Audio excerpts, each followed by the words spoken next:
If you're a parent caught in the chaos of youth sports, the pressure, the politics, the excitement, you're not alone. This is Be Valiant.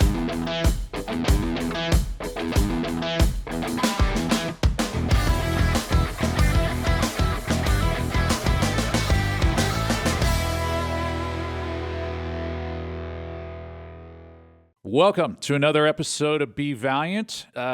It's becoming habit, so I'm just going to say it again. I got another great guest, and I'm so excited to have this conversation. I really wish that I had found my guest and her resources when I was a sports parent, in particular in the soccer world, which just getting educated, and we're going to talk all about this, just getting educated with what she's created would have helped me so much more in my other sports that I was in with my other daughter in volleyball and beach volleyball. So I'm really excited to have this conversation, and hopefully if you've never heard of her platforms and we're making the first introduction, great. If you've heard of her platforms, fantastic. I'm glad to hear you're using it. My guest is Skye Eddy. Skye Eddy, first and foremost, is a sports parent. I've had the opportunity to speak with her daughter, and she's going to be a guest on Be Valiant. So we want to make sure you combo both of these episodes. Callie Bruce, fantastic kid who played soccer, and a lot of what kind of has materialized out of what Skye is doing today really came from being a sports parent. Although she's been a soccer player at the collegiate level. She played at the University of Massachusetts. She played for George Mason, where she was in the Final Four. In the finals, she was in the Final Four. And so she's got an illustrious career. She's been a coach. She's been around soccer programs. She's really been inside of this community for a long time, so has a really strong understanding. She founded sportsparenting.com back in 2012. We're going to talk about how this evolved. And she now has another company along with it in parallel called the Sideline Project, which is fascinating. And really, there needs to be a fix for on the sideline. If you're a parent in it right now, you know that. You've seen it. If you're a parent just getting into it, this is true. You're going to need to understand this because it's really all where it comes from. But Callie, I want to welcome – Callie, oh, my God, I'm way ahead of me already. Skye, I'm ahead of myself with your daughter. Skye, welcome to Be Valiant. Thanks so much for having me. I'm looking forward to this conversation, and I love the fact that you've had some interactions with my daughter, and so no worries there. Yeah, I can't believe I'm ahead of myself, but apologize for that. Yeah, it was a great conversation, and the podcast will be fantastic, I'm sure.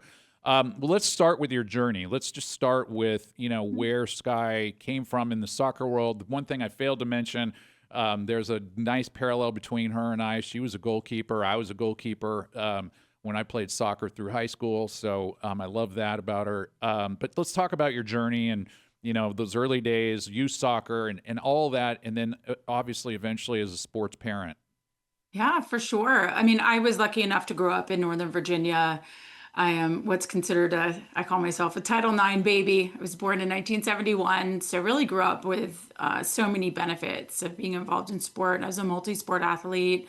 As a track athlete, did gymnastics as a young athlete, and really landed on soccer, which I've played since I was 5.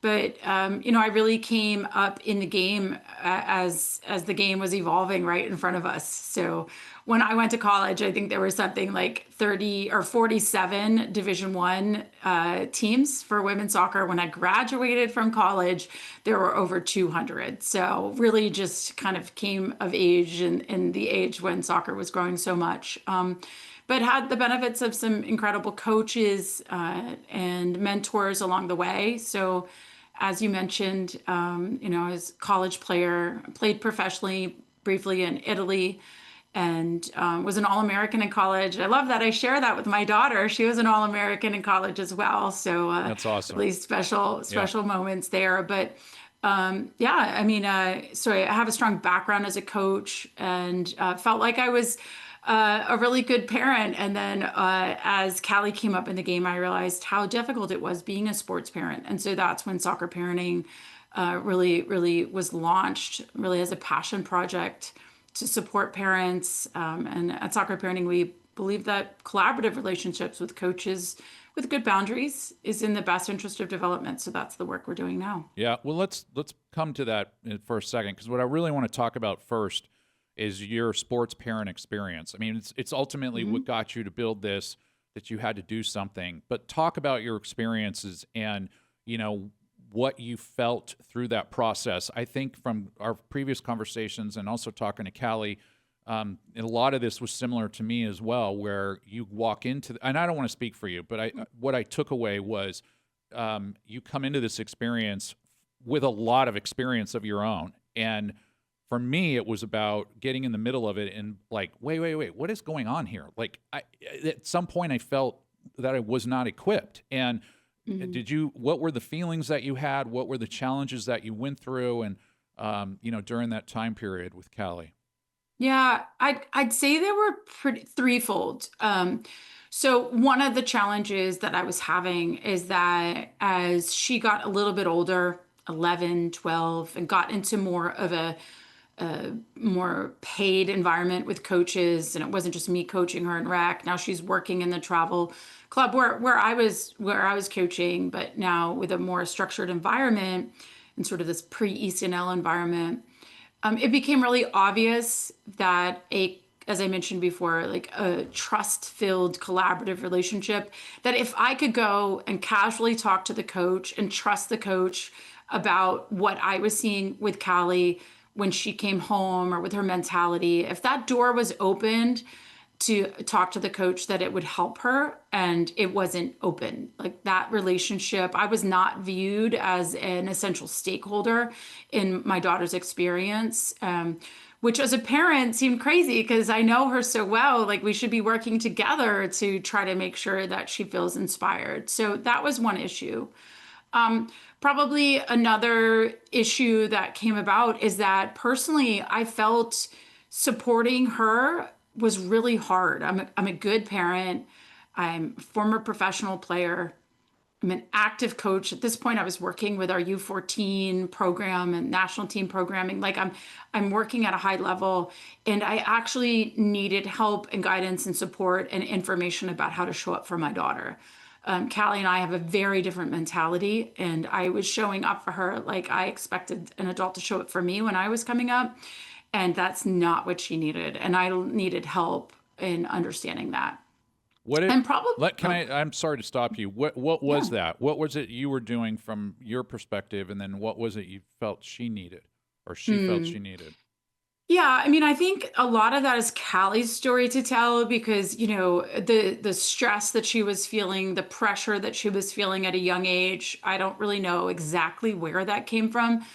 I blame myself a lot for it. Like I'm putting too much pressure on her, or I'm caring too much about this. But really, what was happening is that as a parent who understands and sees the athletic potential of my child, and knows how much she really seems to love the game, like I just wanted to help and guide and support her. And what I was doing.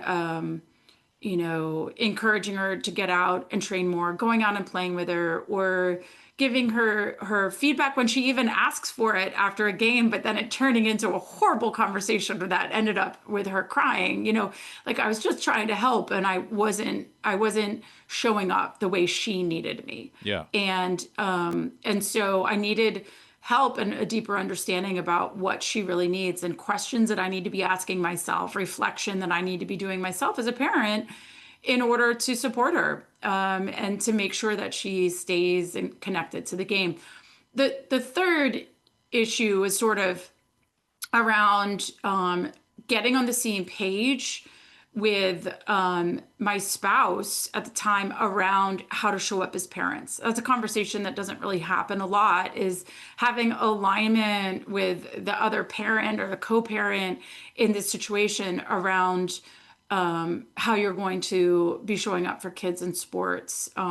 Those were probably three key areas that stood out to me, and that where I was realizing like this needs to change. Yeah. Those three areas: how I was showing up for her, my ability to talk to the coach and connect with the coach in a not overwhelming level, but just in a real basic level, and my ability to get on the same page with the co-parent in the situation around how we're going to be supporting our kids. Yeah. When you talk about what you were giving Callie, I want to, if you don't mind, I want to dive into that because I want to make something clear. I'm pretty sure, knowing you, the little that I do, I'm pretty sure what you're describing is not a parent that would come from the crazy side, constant bombardment. You're talking about love and support and wanting to see success with the knowledge that you have. You want to translate that to her as best as possible. It's not a get out and do this now. It's not a if you don't do this, this won't happen. You are not doing that from the sounds of what you're talking about, correct? Yeah, absolutely not. Yeah. We call those like irrational, crazy soccer Yeah. parents. Like in no way do I think that I was leaning towards that. But I will say, like, we believe at Soccer Parenting that the majority of the parents that we work with and parents in sport are level-headed and sometimes stressed. And there were moments where the stress that I was feeling was more than I should have been feeling in that moment. And I think what it was is just compounding experiences. It's a coach that's screaming at her during a game, and that's stressful Yeah. to hear a coach screaming at your child when you're like, she's 11. She doesn't even understand what you're talking about. So Yeah. I can see these things, Right. but I didn't have a voice in this situation. So maybe that's one example. But no, I definitely was a very level-headed parent that was feeling some stress, and I needed help navigating that stress. That's how I would classify myself and qualify myself at that moment. There were times where Callie felt a lot of pressure from me, though. But this was her journey, not mine. And you can dive into that with her because Yeah. I did not feel like I was putting pressure on her. But, it's the parents that receive that. I think she was feeling pressure from the environment. She was feeling pressure from the coach. She was maybe feeling pressure from teammates. I don't know where it was coming from, but it was all getting targeted towards me. And then I needed help on how to like work through that with her. And we really did. Yeah. Well, and the reason why I want to dive into this is because I envy you because you have figured it out. And what I mean by that is I am in this journey now. I believe I have figured some of it out. I've had very transparent conversations. We'll keep this into the soccer world with Sydney. And for those listening, there's a really good chance that Callie and Sydney played against each other. I was telling both of them, I've got thousands and thousands of photos, and I'm sure there's got to be a game against Richmond, and those two are playing against each other, and someday I'll have to try to figure it out. But let's stay in the soccer world because I felt the exact same way. Like I wanted to help my daughter succeed in something that she loved and continue to have those happy moments, which I think as a parent is really hard when you watch the coach yelling or you watch, the adversity moments and things that are happening and they're not filling up what I like to say, they're not filling up the happy moment bucket. So you're trying to do things and navigate them in a way that's going to get them to that place where they can fill that bucket up more and have that success. And I never wanted to be that parent. Get in the backyard and I never did that. She went out and did that on her own. And I didn't even know if she was doing it. And that's what you want out of your kid, right? But I struggled. Big time struggled with that feeling that you're describing and not having a full understanding of what was going on in my head. Like, why is this not working, right? Why is this not working? And I'm leaning this all up to really diving into soccerparenting.com because as you've already started to tee it up, it is quite possibly the answer. It is, for me, it would have absolutely been the answer. The other part I want to touch on is point number 3. I said this in my first, what I call the monologue episode, when I talk about the entire landscape. And you're the first person that I'm able to have this conversation with. And that is the struggle that can happen with the decisions that happen at home with your spouse. And it is real. It is a real thing. And, I like to think about culture needs to be just talked about at home. It needs to be understood of what sports culture means, so that everybody is in alignment and subsequently it aligns with the right coach or the right organization and so on and so forth, right? And, there was often times we did not agree on things. And I came from an athletic background. My wife, who came from an athletic family, maybe didn't come from, the same world I was coming from and understood the why. So to identify that, I think it's fantastic. So that's Yeah, awesome. it is something that doesn't get talked about enough, and I haven't dove into it a lot, like alignment with your spouse, but I definitely see some more content coming in that direction because that lack of clear messaging leads to stress for kids as well. And, I think all of these things sort of come together. Oh, for sure. And I think it's a great idea to dive into more. I think parents need to hear it more. They need to understand that there's going to be that moment that you're going to disagree and figure it out in another room. I would say also don't have that conversation in the car ride with the kid. Don't have that conversation at the dinner table. Like, figure it out somewhere else, especially if it's an elevated situation, which I seem to find ourselves in a lot during Sydney's soccer career. So let me ask you one question, and we'll move on. But when you became a sports parent yourself, what was the one thing that surprised you the most of everything? Hmm. How much I cared, I think would be what I would say. Like this has been part of my journey as a parent is this real reflection on, wow, I care too much right now about what's going on in front of me. And this is what, some of the moments of reflection led to pulling back. And I think it's really natural for us to care as parents about our child's experience. And maybe this was like a real negative, vicariously living through my child. I never felt like I was vicariously living through my child. I had a great sports experience, and it never, I would never have explained it that way. Maybe it was that, but it was just wanting her to succeed. And there were moments that I had to say, wow, you need to really pull back here because you're caring too much about the result in the moment or the way your child's interacting with the game. I was surprised that I felt that deeply about things. Yeah. Again, I mean, I can relate to what you're saying 100%. And I think if I could frame it up in what you're saying, you had the roadmap to success. You lived it. You actually accomplished it. You got to that place for you, and you understood what that meant. So I'm going to make an assumption here, but if the conversation in home now is that Callie wants to go play in college, that resonates big time with you because not only did you run that path, you ran that path all the way in 1 year to the finals of the NCAA. Like, you understand that path. Like, okay, let's go do this, right? Like, this is going to be a fun journey. And I mean, that definitely how I felt. Okay, I played college ball. You want to get there? Okay, let's go, and but what you're talking about is living vicariously through them. I doubted that a lot with my own self. Like, am I doing that? Like, that is not what I'm doing. So, yeah, it's hard. It's tricky. Being a parent is hard.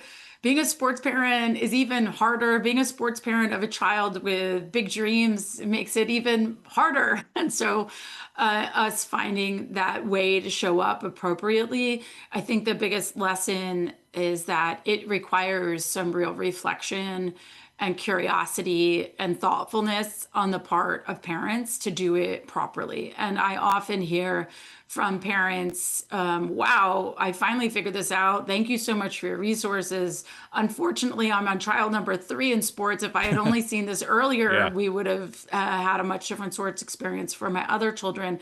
And at the end of the day, this is not about them playing in college, playing professionally. This is about our children being healthy. This is about our children having an opportunity to learn these life lessons. This is about our kids developing healthy habits that they'll take with them for life. And the longer kids stay involved with sports, the more likely they are to be healthy adults. So this is, again, I want to be clear, not about high performance kids who might have dreams of playing in college. This is also a lesson related to my son, who was a recreational level player all through high school until he graduated high school. And I think that really is what drives him to go to the gym and lift every once in a while. Or, his freshman year in college, he was involved with ultimate Frisbee team. And because he had stayed active in high school, I think that helped him have a better transition to college. And I think will help him stay active as an adult. Yeah. What I have to ask you, in your career, your youth sports career, what was your parents? Were they coming to everything, or what was that dynamic like for you?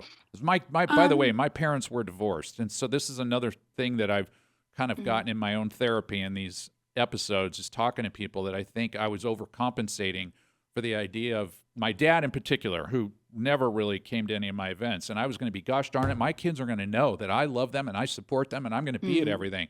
To find out in a podcast with Sydney, like, Dad, it would have been okay if you didn't come to everyone. Like, it would have been okay, you know? I'm like, holy shit, I never thought about that. Well, two things come to mind. Well, one, my parents were really supportive of mine and my brother, who was also a collegiate level athlete's experiences in sports, but I would never describe them as overbearing. They never really, my parents aren't, my mom probably is the athlete. My dad is not really the athlete. He's the engineer. And while they showed up and kept tabs on things, they also certainly didn't over support. I needed funding. I was on the first trip with U.S. Soccer that went to Europe with the ODP program, and my parents made me fundraise for the money. They're not, going to. So they didn't like make things easy. But no, my parents were very supportive, but in a non-stressful way. They really let us have our own journey. But my brother and I, very, very high performance mindsets. We were, both competing at a super high level. So there's something ingrained in the way we were raised that supported that. I would say I didn't show up to be a sports parent trying to model anything my parents did or trying to be different than what my parents, but I always felt very supported as a child growing up, for sure. That's awesome. Okay. Well, let's dive into sports parenting. The one thing I found interesting about this company that you started is the year that you started. And, talk about how this evolution came to be. I say this the year you started because Callie was playing, she's younger. Talk about just the whole idea and the startup phase, and let's get into sportsparenting.com. Yeah. Soccerparenting.com or now. Soccer parenting, It's okay. We're building into sports parenting. We'll be launching that shortly as I'm in the middle of a raise here to scale the company. So I founded Soccer Parenting as a passion project. Really just a little blog that I started writing on. There was no conceptualization that this would be a business or anything like that. I've always enjoyed writing, and I felt like it was a way to give back to the game. And so as Callie was 11, 12, in those moments that I spoke about before, I just started doing some writing. And that turned into education, turned into coach education, turned into what's now a really robust education platform for coaches and parents, and where we have over 200 partners across the United States, and I'm doing a lot of work globally. But in those moments with Callie, probably the best origin story, because there's actually a lot of convergence on a lot of different things that were happening, but Callie was playing and it might even have been a little bit younger when this happened, but this is when like the light bulb went off for me, is that it was our first time in a paid coaching environment called ADP at Richmond Strikers, which is now Richmond United. I'm on their board, amazing organization. But Callie would get in the car after training and not have a lot of enthusiasm. She started to get in the car and be like, that was boring. We did the same thing again.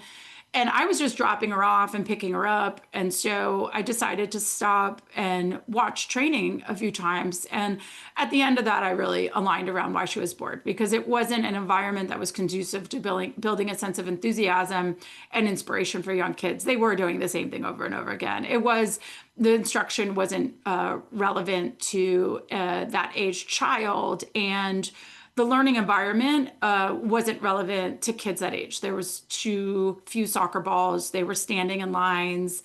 I get it. And so really what happened is that without causing any stress or anything, I just asked a few parents that were on the sideline that I was friends with, that our kids had played rec together. They went to school together. So like, hey, just checking in. How are you feeling about this learning environment or the club? And all the parents were totally satisfied. And it was in that moment that I realized that until parents know and understand what a good learning environment looks like in sport for children, that we're never going to be reaching our potential in terms of growing the game in the United States and building this sense of enthusiasm. So really, that was the moment where I was like, wow, okay, parents are satisfied with this really subpar learning environment for children, that a lot of kids will drop out. We know this because they're, over time, if this stays to be the environment. So that's where it all kind of began around parent education. Then to take it a step further, I went to talk to the club leader at the time, the CEO of the club, and I was coaching in the club. I had my B license and working for U.S. Soccer with the training center, like working with our U14s, and said, I'm here to help. And the CEO of the club at the time, like, sat behind his desk and looked at me like I was a crazy soccer parent that was really just there complaining. And I had no voice and I had no agency. And, with a game that had given me so much, that I loved so much, all of a sudden, as a parent with my child that I cared so much about, to feel like I had no voice in this really kind of set me off, to be fair. And that's when I really started diving in and slowly building this business that I've been operating at as a startup really for the last couple of years now. Yeah. By the way, I can understand that feeling. You go have those conversations and they look at you like you're crazy. I'm like, okay. I mean, there's a lot of stress in the dynamic between coaches and parents, and a lot of historical stress. I see this from the perspective as a coach as well. I've had really difficult parents that I've coached before, of kids that I've coached that have been extremely irrational and have wasted a lot of my time and have made my life really, really difficult. And so I get it. Coaches, club leaders have been so burned by parents in the past that it's easier to ignore them. But the bottom line is that we have to stop using those handful of crazy sports parents as an excuse for not engaging the vast majority of parents who are level-headed and sometimes stressed. And so that's the work we're doing. But it is tricky because it's so easy to go from having a valid conversation to turning into the irrational parent in this quick moment. Because it's so hard to find those boundaries. And so that's a lot of work we do around establishing boundaries and what those boundaries need to look like. And there have been times where, as a parent, I broke those boundaries with a coach and I'd cross that line and I had to pull myself back really quickly and apologize. Like, yeah, I can't care about that, but I can care about this, or we can have a conversation here. So we work a lot at Soccer Parenting around establishing those boundaries and teaching coaches and clubs to be really clear on what those boundaries are so that we can have effective relationships and establish trust. What are you finding when you're talking to, and for those of you who have not been to soccerparenting.com, please visit. There are tabs at the top. It starts with the parent. It moves to the coach. There's courses. We'll dive into more of this. But what I found interesting was your desire to include the coach and the club. I've kind of felt that's, for me, it's a battle. And maybe that's from these moments that we're discussing here that we've had one-on-one, that there's moments that are they're tough mountains to climb. And I think if you educate the parent first, then maybe you can climb the mountain easier. But you're attacking that, and you're finding organizations that are listening and engaging and going through the certifications. What are you finding from who you're talking to, how open they are to accept this, and how many of them are still, kind of like, yeah, okay, that's great. Thanks for introducing us, but, we're okay, when they're really not okay, right? That's a good question. I mean, we're definitely seeing a shift as far as this is concerned. So when I founded Soccer Parenting, and we're selling club memberships, if you will, so clubs buy access for all their parents. When I founded Soccer Parenting, the first few times I spoke at like maybe the United Soccer Coaches Convention, the interactions that I was having with coaches were all around like, oh, let me tell you my favorite joke, or, my favorite team is a team full of orphans. Like, I was hearing such negative messaging around parents, and it was really, really intense. So many coaches would come to me and like, let me buy you a drink if you're going to take on the parents. And so, we really have seen a really important shift now. And at Soccer Parenting, what we're trying to do is establish trust and collaboration. We believe if we're going to change the culture of youth sports globally, that we have to create a very, very clear counterculture that clubs, parents, club leaders can gravitate towards. And so that counterculture is really what we're all about. And there's no way that we can have a culture of youth sports without engaging all of the stakeholders. So this is not a movement for parents to complain about coaches, to stand up to clubs. Absolutely not. This is a movement about people that align around the holistic development of children and the important role that parents play as a stakeholder.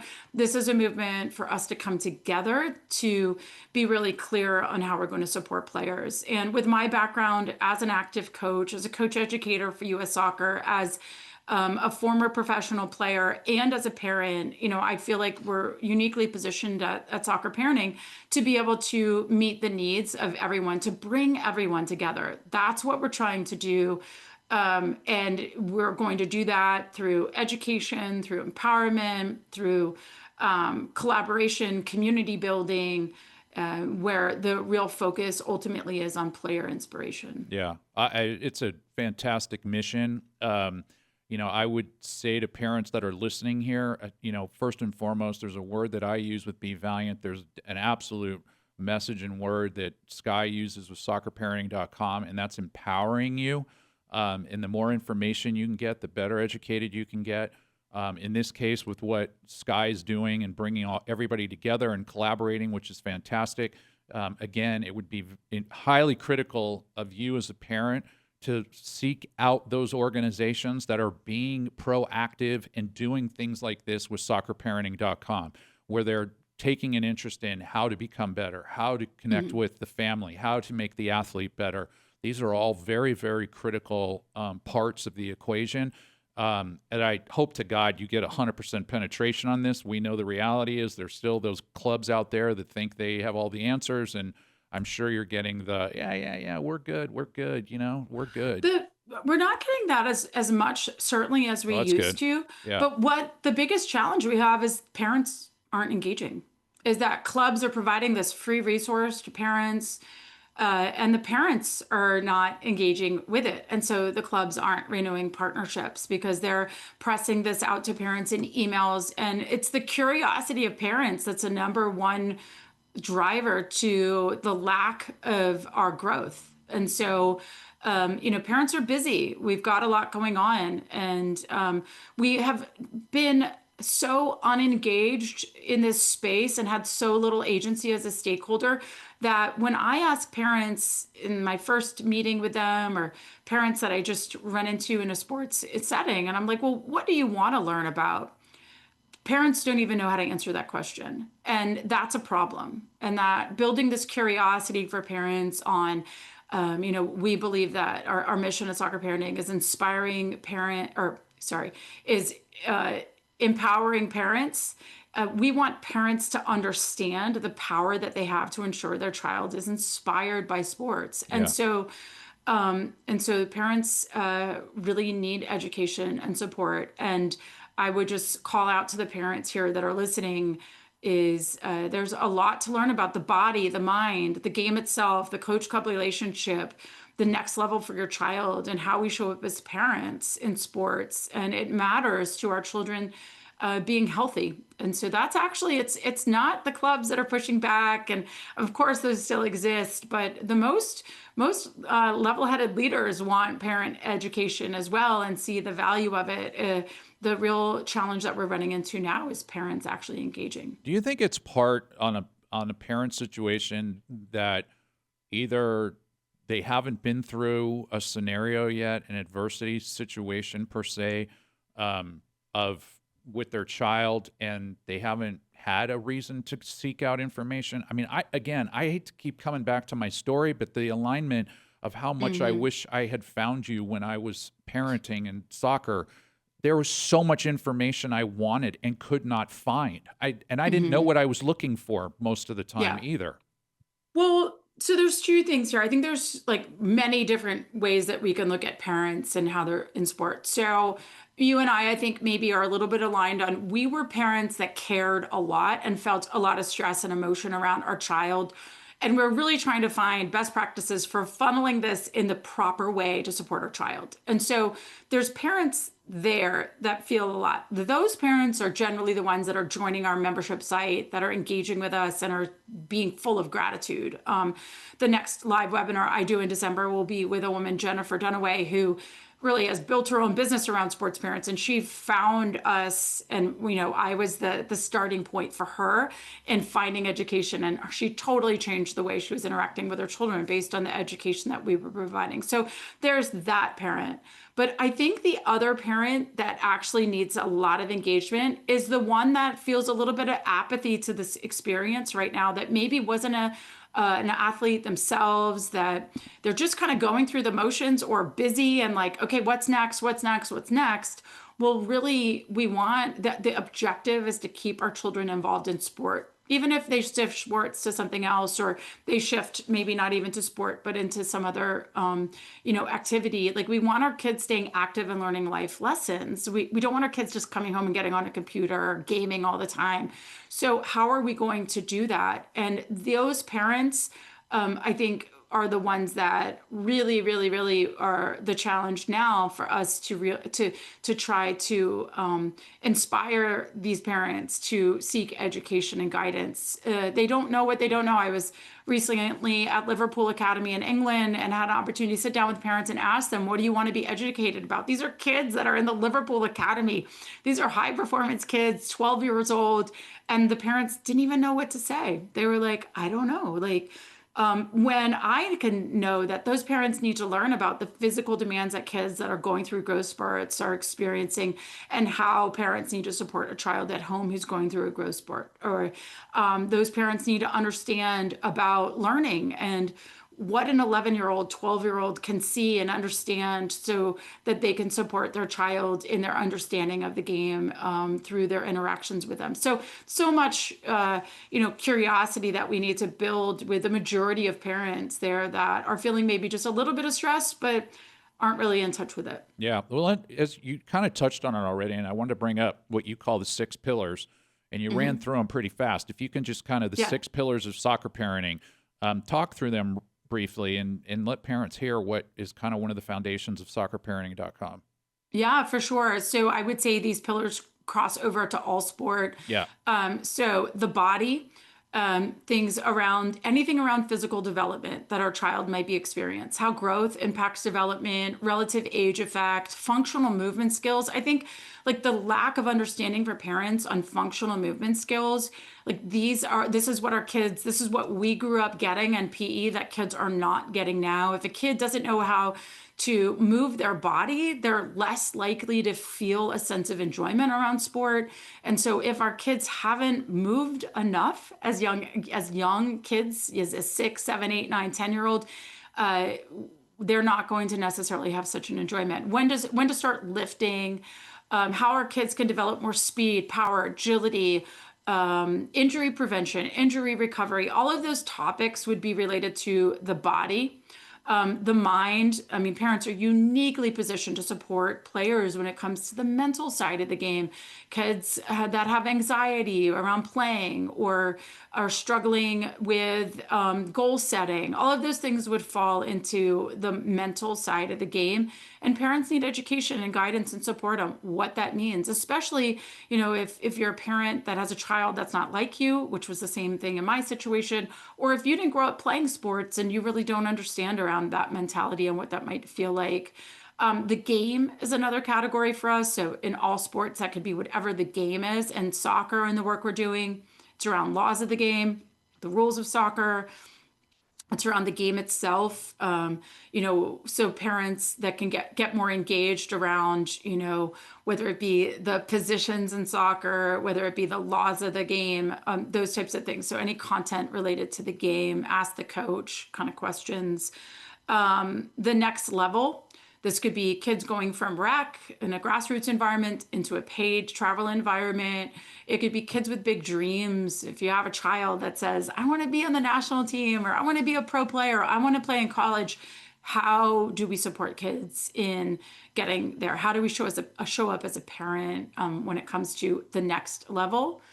Other categories that we have around the coach-parent relationship. So establishing those boundaries, how to have difficult conversations with the coaches, what's appropriate to look for in an environment, what a good quality learning environment looks like, are all topics that we write around. And then parenting itself, how we show up on the car ride home, how we deal with our own stress that we might be feeling, how we build learning for ourselves as a soccer parent. So those are, all the key categories, if you will, around the six pillars of soccer Yeah, parenting. let me ask you about one of them, the mind. I mean, I do a lot of talking about the mental health of our athletes.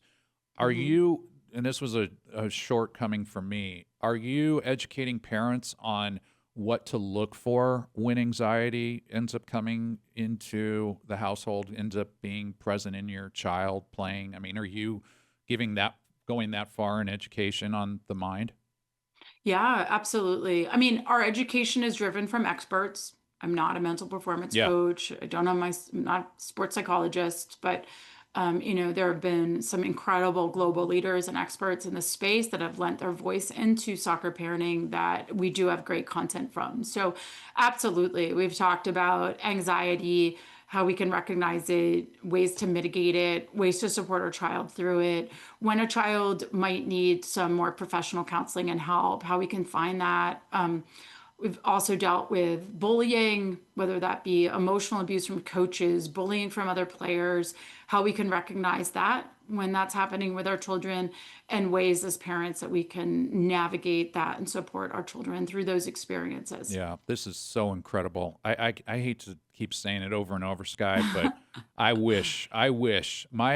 think my kids' experiences, I know Sydney's to a degree might have been different had I had Mm, what I think you've written as a manual. And parents, if mm, you're listening, I got to tell you, and the ones that, Skye's talking about, I know in particular who take a backseat approach, which you think is great, and it can be great, but this path it's critical to understand the manual. It's yeah. critical to understand the manual. And what Skye has done here is created a manual for you to go through this journey and understand how to get the best out of it for not Mm, only your kid, but for you and your family. And that is so critical because at the end of the day, this should be something you look back on and be some of the joyous parts of childhood that you saw them play whatever the game was. You saw the smile on their faces day in and day out, whether it was development training or in a game. And, of course, there's adversity moments, and that's part of it, and that's part of the life lesson to it. But to have a manual to go through this is so critical, and this is incredible what you've put together. Let's talk a little bit about some of the curriculum because you have, from what I can tell, there's 5 courses. There's probably more, but and I want to pin the Sideline Project because I want to come back to that and give a bigger conversation. But you have the Sideline Project, you have Return to Good Standing, Parent Engagement for Coaches, Winning on Game Day, and Successful Soccer Parenting. Talk about the courses and what that means, and I think some of them have parent certifications that come along with them and so on. So tell us a little bit more yeah. about that. So if you go to soccerparenting.com or to the sidelineproject.com, you'll see those courses. On the Sideline Project, those courses are all sport courses. On soccerparenting.com, they're more geared specifically to soccer. In soccer parenting, we also have a very robust education platform called soccerparentresourcecenter.com. So parents can become a member, pay $65 a year, $20 a quarter to gain access to all of our courses, or most of our courses, I should say, as well as a really, really robust library of previous content and long form videos, short videos, different game plans and ways parents can interact. On soccerparenting.com, we have our Create framework, which was the experience that I had in sports. And You walk through the CREATE framework, you find community, you reflect, you seek education, you hold yourself accountable, you work to establish trust, and then you engage. So our CREATE framework is the experience that I had as a sports parent. So you can find that on our membership site. Our curriculum is largely for parents, but you can see it's also for coaches as well, because we have to come to this space together. And so while there's a lot of parent education, successful sports parenting, winning on game day, the Sideline Project are all key courses that are available on Soccer Parent Resource Center, or you can buy them individually there or in bulk. Those are all geared towards parents. We also have Parent Engagement for Coaches, which is a course that we've created for sports coaches. It's a 60-minute course, probably takes 2 hours to go through, on best practices for parent engagement for coaches when it comes to how to work with parents on their teams, kind of rethinking the narrative of the role of the parent and how that relationship works. And then Return to Good Standing is a totally separate course. It's a 60-minute course really related to poor game day behaviors, to return to good standing for coaches or parents that have been referee reported for poor behavior during sports matches. That we have national governing bodies, leagues, clubs requiring parents come in, take this course, show their certificate in order to return to the sideline. Yeah. Look, parents, if you're listening, either do it while you're listening if you're near a computer or on your phone, or when you're done with this podcast, please go to soccerparenting.com and dive in. There's a lot there. And you should understand the amount of resources that are available to you, and give it a try. We can go all day. We can do multiple podcasts on this guy, but I got to get into the Sideline Project. Why the Sideline Project? I love it. I've got my own stories. By the way, I think I mentioned this to you when we spoke. I was a shooter. I got off the sidelines. I don't think I fit any of the three categories. Maybe distracting, that I never thought about, because my daughter would look for me where I was with a camera. Never even thought about it from that standpoint, but I did not want to be a part of the whole dynamic of what was going on the parent sidelines. So talk about the Sideline Project. Yeah, the Sideline Project was one of the very first things that we started. The Sideline Project is our intervention to improve game day behaviors so that we can ensure that our children are thriving. And it really speaks to our larger mission around level-headed parents unite. This is not an intervention for the crazy sports parents. Return to Good Standing is that intervention. The Sideline Project, all of the mission around it, is really for the majority of parents to take back the sidelines and give youth sports back to children. And so it's a 15-minute course, very simple course to get through. 64.5% of parents that take the 15-minute course report improved game day behaviors. 32% of parents that take 15 minutes of their time. 32% of parents say their relationship with their child improved. The focus of the course is on distracting behaviors, not the what we call hostile behavior. And so we really want parents to understand that what you think is helping is actually, the research is also very, very clear. It's holding back from long-term cognitive growth for your child. And so that's what the course seeks to demonstrate to parents. And it's been a great movement. We have coaches that are aligning around this, having all of their parents take the course. And it's really exciting to see the impact that we're having with the Sideline Project. Yeah, it's awesome. And the three behaviors are supportive, distracting, and hostile. And you would think, now please correct me if I'm wrong here, Skye, but you would think as you read these behaviors that they're all, obviously the hostile one, let's just put that person on a shelf and that they are who they are. We're not changing them. I realize it Be Valiant. I'm not changing them. That's who they are. How do you navigate around them? But supportive and distracting is fascinating to me, because as a parent who may be sitting there watching the games, taking it in, you're not a hostile parent. You may not even realize you're a distractive parent. As I just said, being a shooter, I had no idea that maybe I was being distractive. Sydney even said in a podcast, well, Dad, I would take a corner kick and, I'd start thinking about my hand because of photos. We talk about her hand being in these weird positions. And now she's got me in her head. And I'm like, holy crap, I never even thought about that I was doing that to her. And then the supportive parent, talk a little bit about the supportive parent and how it doesn't work sometimes if your athlete doesn't want the supportive parent. Yeah. So in the course, I talk about this. So, supportive behaviors are things like good job, keep working hard, just appropriately timed communication that does not distract your child. So it's communication that doesn't happen when they're in the middle of performing. It's, there's in soccer, maybe the ball's out of bounds, there's a goal kick, and you're like, good job, right.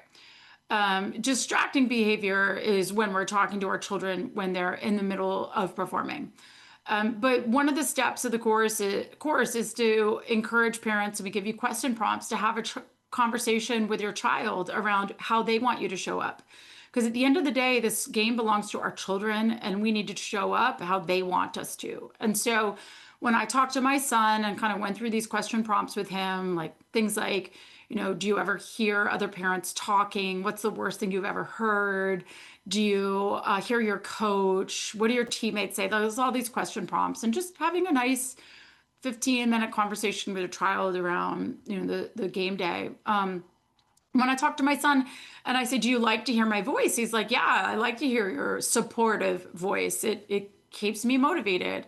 And when I asked Callie, if she liked to hear my voice, her response was no. It distracts me. Even if you're just telling Hannah, the goalkeeper, that she just made a good save, just hearing your voice gets me out of my mindset. And so for Callie's matches, I showed up in what we call attentive silence mode. I was totally quiet. I didn't say a word. She didn't want me to. And so I had to honor that. And I was happy to honor that. In fact, it helped me feel a lot less stressed too. And so I paid attention. I wasn't on my phone. I supported her, but I did that total silence. And that's what she needed. And so that's the way I showed up to her. I've got the pledge here, and I think it's important for parents to know that engage with the Sideline Project. You will be educated. And by the way, this 15 minutes, it's really all you need to know in order to be the right person on the sidelines. It doesn't take 5 hours of education. It's common sense and being reminded of it. You do a great job of that. But there's a pledge that once you go through the course, there's a pledge that the parent takes. Talk about the pledge and what you found with the pledge. Yeah, I think we're up to over 50,000 parents have taken the pledge. It might be off on that number. Sorry, I don't know off the top of my head. But the pledge it's a virtual pledge wall. So parents are putting your first name and then the initial of your last name, the state or the country where you live. And parents are adding their name to this pledge wall, basically acknowledging the fact that youth sports belongs to children, that we're going to honor the referees and respect the referees and officials. We're going to honor our children and show up on the sideline as a supportive parent. It's a commitment from a parent to make sure they're, and this is sort of the level-headed Parents Unite. I think the vast majority of parents that take our course, like they're aligning around all of this. They're like, yeah, they're like, oh wow, I never thought of that before. So I might change my behavior here. I'm looking forward to having this conversation with my child. But really, the majority of parents that take these courses are grateful and are finally like, yeah, finally somebody's standing up, because I'm sick of these sidelines too. I'm sick of this hostile behavior that this one or two or three parents are exhibiting, or that this other team is exhibiting. I don't want that for my child either. And so this is a way for the majority of the parents to stick together and unite around how we're going to show up and have clear standards and how we're going to show up for our children. Yeah, I think it's really important. And, early on, I talk a lot about this, but early on, watching what was going on in this environment, I made a very conscious decision, not that it was very hard, but I was going to be the positive parent. I was going to be the one that was going to always be patting on the back. And I'm not talking about just my kid. According to your pledge, it was everybody. It could have been a kid that was playing in front of my kid. Like, I was not going to show anything otherwise. That was who I was going to be. And also I felt, and I hated this, but again, it's part of your pledge, but I also felt with that approach that I was a protector. And, whether I had a specific incident in ECNL where one of the kids on the team one of the parents on our team made a comment to another kid on the field, on the team, and that parent wasn't there. And it just came out of me, and I said, no, I don't, it's not worth getting into. But I brought it up because who was there to protect the kid? Like, it was unfair. It should never happen. That conversation should never be happening between a parent and the player on the field, right? Yeah. And so talk a little bit about, the expectation now of what you have for parents, as they go through this journey. Yeah, I mean, from speaking from perspective as a coach myself, in Virginia where I coach, we're on the opposite sideline of the parents. So I'm coaching, I'm focused on the players, I'm talking to the kids on the bench, I'm exploring what's happening in the game tactically so that I can make decisions and adjustments. And I'm really not focused on the parents across the field. Unless something is really out of control, I'm not going to hear it. Or unless the referee stops the match to talk to the parents, I'm not even going to be aware of what's going on over there. So one of the objectives of the course is also to encourage parents to speak up. Like, if you are seeing this poor behavior on the part of parents, to take a little video or to document it in some way and to report it. Because if a parent came to me as a coach after a game and said, hey, I just want to let you know, like, there's some really inappropriate behavior, or this parent is really out of control, then I have a moment that I can try to mitigate that stress. For us, that's why we created Return to Good Standing. That parent now would be taking Return to Good Standing in order to, come back to the sidelines. And so really this is about us putting a line in the sand and saying that it is not okay for our children to experience hostile behavior. How have we allowed our children to be emotionally abused by adults, or allowed referees that are oftentimes minors themselves to be emotionally abused by adults on the sideline that just care way too much about the game? And the majority of this is 1, 2, 3 parents that are just hostile in nature and have lost the narrative on what youth sports is all about. And we have enabled parents to continue this way by not putting this line in the sand. U.S. Soccer, in a soccer standpoint, with their recent referee abuse prevention policies, their RAP policies, has put that line in the sand. And so now we have these educational interventions that are coming behind. But we've got to protect our children 100%. in a youth sports setting from these hostile parents. And it's not okay. Yeah. This is not okay for parents to be talking to other children. And so we do have some de-escalation best practices for parents and for coaches in these situations. But at the end of the day, clubs need to be taking responsibility for the behavior of adults. And so if there are adults within a club that are hostile in nature on a repeated level, the club leadership has to take responsibility for that. And oftentimes it's going to take the level-headed parents reporting that hostile behavior so that the club is aware that it's happening, because they might just not be aware that it's happening until it gets way out of control, and that's just too late. Yeah, well, you got my blood boiling now, so thanks a lot. Those parents drive me crazy. All right, couple things. We're close to the end here.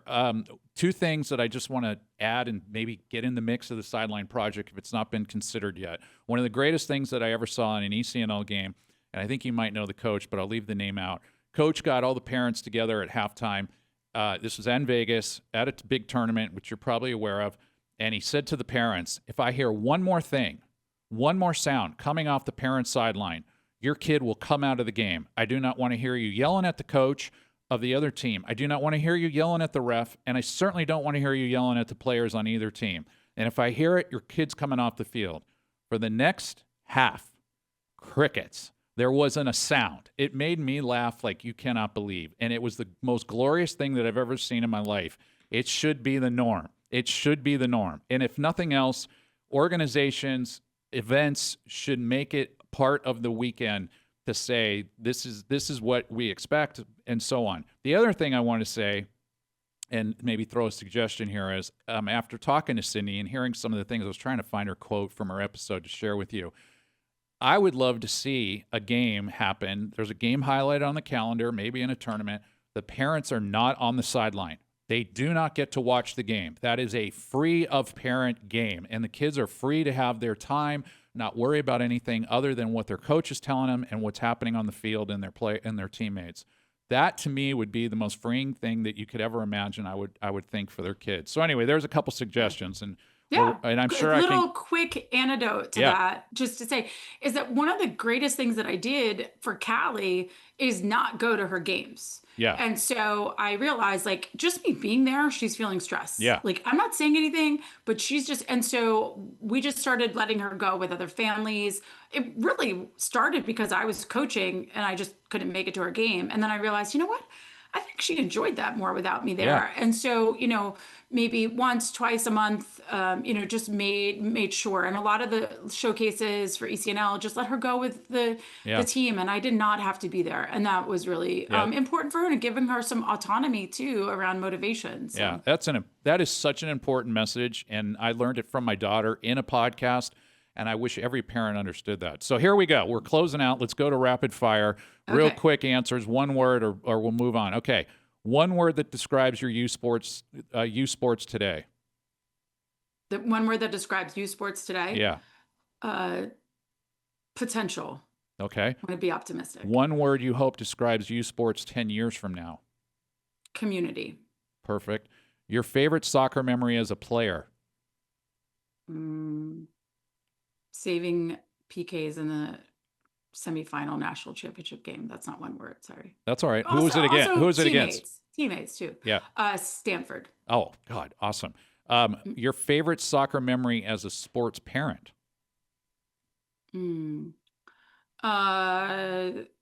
Probably like the smile on my son's face is probably what comes to mind immediately. Yeah. And I wish, by the way, to your son, I apologize. I wish we talked more about his journey next time. I promise.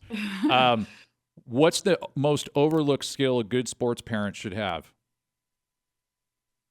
Curiosity. Okay.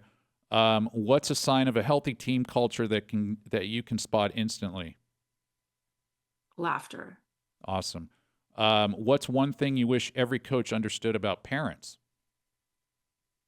One thing, one word, good intentions. Okay. That's a good one. What's one small thing any parent can do this week to improve their child's sports experience? Educate themselves. Yeah, good one. Or not go to the game. I don't want to put words in your mouth. And the last question we ask everybody, what does Be Valiant mean to you personally? It means I was about to use the word curiosity again. I'm like, I got held up because I've already used that word. That's okay. I would just say it means being inspiring. Yeah. Okay. Well, we did it. We made it to the end. We didn't cover everything I wanted to cover. I over-prepare, but there's so much good information to come from you. So I hope we get to do it again, but I'll give you the final thought. Anything you want to say? Yeah, well, thanks for the time here. I guess my final statement to parents would be just to give you some additional affirmation, if you don't need it already, on how important you are to your child's experience. And so, we're certainly here to help at Soccer Parenting and the Sideline Project. But bigger than that, I mean, you have everything you need to support your child. Sometimes we just need to take a moment and sit back and reflect. And our instincts as parents are really good. Yeah, awesome. Well, listen, I want to thank you so much for spending time with me. I want to thank you so much for accepting to get to meet and be introduced, introductions between the two of us. I really enjoy our conversations. I've really enjoyed with Callie. I hope we keep this moving forward. I want to help you succeed. And to parents, listen, if you're not a soccer parent, I hope you didn't tune out and you made it to the end, because what's really important here is that this information, for the most part, except for the rules of soccer, it applies to every sport. And I hope I'm not getting ahead of myself here, Skye, but it is going broader, and it all applies to every sport out there. So you should be educated. You should take the time to learn and move forward. So I thank you very much, Skye. And that, again, is at soccerparenting.com. You can also visit the Sideline Project that is at soccerparenting.com, and I highly encourage it. If you found value in this conversation, share it with another parent, an athlete, or even a coach. And for more stories and for more information on soccer parenting, we'll put it up on the site. Visit playfearless.org. Thank you for joining us on this episode. And as I always like to end it, for all the parents that are in the thick of it or just starting out, remember, You're allowed to make bold, informed decisions for your child. You're allowed to walk away from the wrong team. You're allowed to demand a better culture, but most of all, you're allowed to trust your gut and lead your family the way that's right for you and especially for your kids. Until next time, be valiant, play fearless.